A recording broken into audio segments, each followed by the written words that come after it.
నిన్న బండి సంజయ్ మాట్లాడుతూ కేంద్ర మంత్రిగా ఉండి భారత రాజ్యాంగం పట్ల విధేయతను ప్రదర్శిస్తానని, విశ్వసనీయతను చూపుతానని చెప్పి ప్రమాణం చేసినవాడు ఇంకా కార్పొరేటర్ ఇంకా కార్పొరేటర్ని అని అనుకుంటున్నట్టు. ఒక కేంద్ర మంత్రిగా బాధ్యత ఉంటుంది. కార్పొరేటర్ స్థాయి మాట్లాడినప్పుడు అది ఆ టెరిటరీ వరకే ఇన్ఫ్లుయెన్స్ ఉంటుంది. కానీ ఒక కేంద్ర మంత్రిగా ఉన్నప్పుడు, ఈ దేశ పౌరునిగా ఒక రెస్పాన్సిబుల్ పొజిషన్లో ఉన్నప్పుడు బాధ్యతాయుతంగా మాట్లాడాల్సిన అవసరం ఉంటుంది. ఎందుకంటే ఆయన మాట్లాడే మాటలు, ఆ స్టేట్మెంటు సొసైటీని ఇన్ఫ్లుయెన్స్ చేస్తుంటుంది. కాబట్టి ఎవరైనా కానీ ఆ స్థాయిలో ఉన్నప్పుడు జాగ్రత్తగా మాట్లాడాలి. కానీ ఇంకా నేను కార్పొరేటర్నే, ఇంకా నా స్థాయి అదే, నేను అట్లనే మాట్లాడతా, నేను కేంద్ర మంత్రి అయినా రేపు పొద్దున ప్రధానమంత్రి అయినా ఇంకేదైనా నేను అట్లనే మాట్లాడతాను అనుకుంటే ప్రజలు హర్షించారు, సమాజం కూడా హర్షించదు.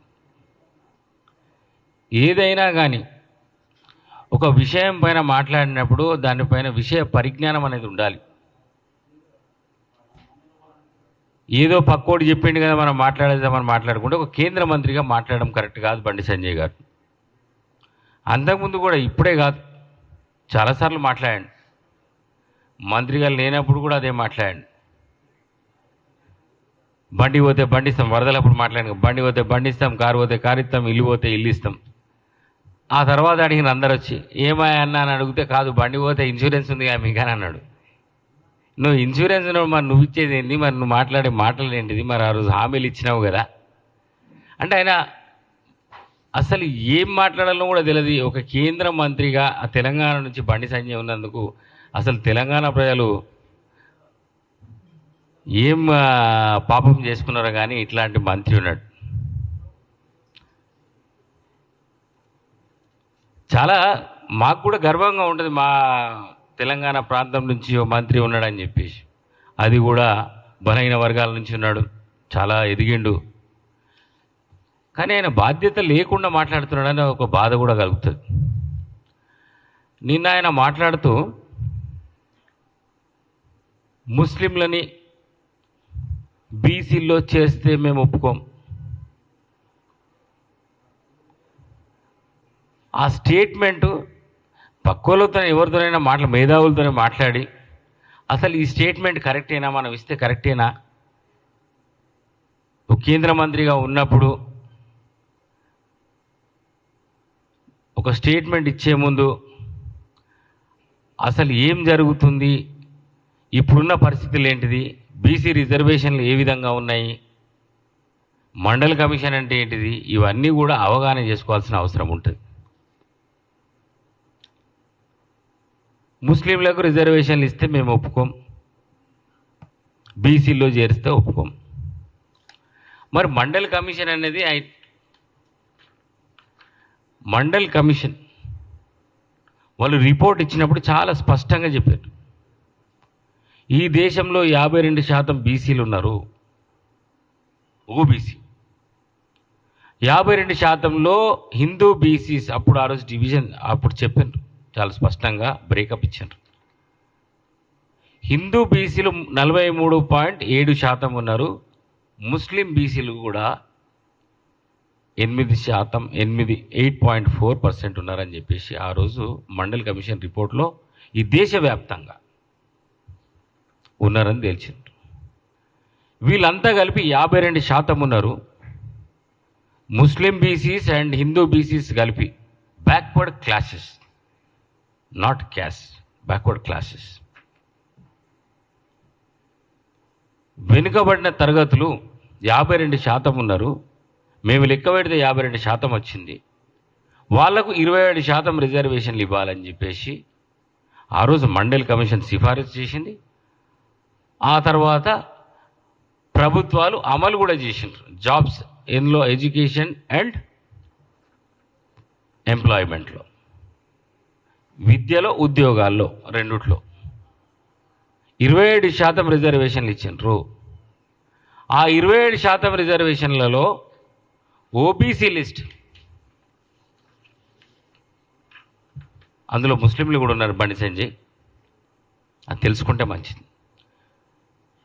Examples of Muslim communities in central OBC list ఒకటి ఉంది. తెలంగాణ నుంచి కూడా Muslim communities on the central list of OBCs who are enjoying the reservations. Muslim Darzi entry number 91 on the central list of OBCs, entry number 91. Muslim Raj Mistri entry number 92. Muslim Bhatiyara entry number 93. Mehtar entry number 86(1). Qureshi, they are called butchers, కొట్టేటోళ్ళు, మాంసం కొట్టేటోళ్ళు, 86. దూదేకుల, లడ్డాఫ్, పింజరి, నూర్బాష్, ఫకీర్, ఇంకో ఫకీర్, వీళ్ళందరూ కూడా central OBC లిస్టులో ఉన్నారు. 27% రిజర్వేషన్లలో వీళ్ళు కూడా ఉన్నారు. ముస్లింలకు రిజర్వేషన్లు వద్దంటున్నావు కదా, మరి ఓబీసీ లిస్టులో వీళ్ళు ఉన్నారు కదా, అవగాహన లేకుండా ఎందుకు మాట్లాడతావు? ఇక్కడ కూడా ఈ రాష్ట్రంలో కూడా 27% రిజర్వేషన్లు ఉంటే దాంట్లో కూడా వీళ్ళంతా ఉన్నారు. దూదేకులు ఇప్పుడు కాదు, బీసీ బీల్నే ఉన్నారు, ఇప్పుడు కొత్త లిస్ట్ కాదు వాళ్ళది. కేటగరైజేషన్ చేసినాం. ఓబీసీ సెంట్రల్లో 27% రిజర్వేషన్ ఉండదు, అక్కడ కేటగరైజేషన్ లేదు. రాష్ట్రాలు కేటగరైజేషన్ చేసుకోవచ్చు, అది కాన్స్టిట్యూషనల్లో ఉంది, రాజ్యాంగంలో చాలా స్పష్టంగా ఉంది. BCA, BCB, BCC, BCD, BCE ఇక్కడ చేసుకున్నాము. బీసీసీలో క్రిస్టియన్స్ కూడా ఉన్నారు.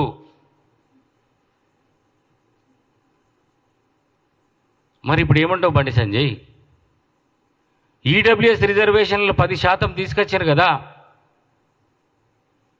ఈడబ్ల్యూఎస్ రిజర్వేషన్లో కూడా అక్కడ ఓసీలతో పాటు ముస్లిం ఓసీలు కూడా ఉన్నారు. ఎవరైతే ఓబీసీ లిస్టులో లేరో, ఓబీసీ లిస్టులో, ఈ సెంట్రల్ ఓబీసీ లిస్టులో లేరో వాళ్ళు ఈడబ్ల్యూఎస్ లిస్టులో ఉన్నారు, వాళ్లకు రిజర్వేషన్లు ఉన్నాయి. మరి ముస్లింలకు రిజర్వేషన్లు మీ పార్టీ, మీ ప్రభుత్వమే కల్పించినప్పుడు మరి వాళ్ళ ఏం మాటలు మాట్లాడుతున్నావు ముస్లింలకు రిజర్వేషన్లు వద్దని? ఎప్పుడో అయినా కానీ విషయ పరిజ్ఞానం కొద్దిగా పెంచుకో బండి సంజయ్. మీ పార్టీతోనే మాట్లాడుకో, మీ పార్టీలో ఉన్న మేధావులతో చర్చించు. మరి వాళ్ళు అనిల్ మాట్లాడిండు కదా, అది నిజమేనా అని చెప్పేసి నువ్వు అడిగి నువ్వు రా.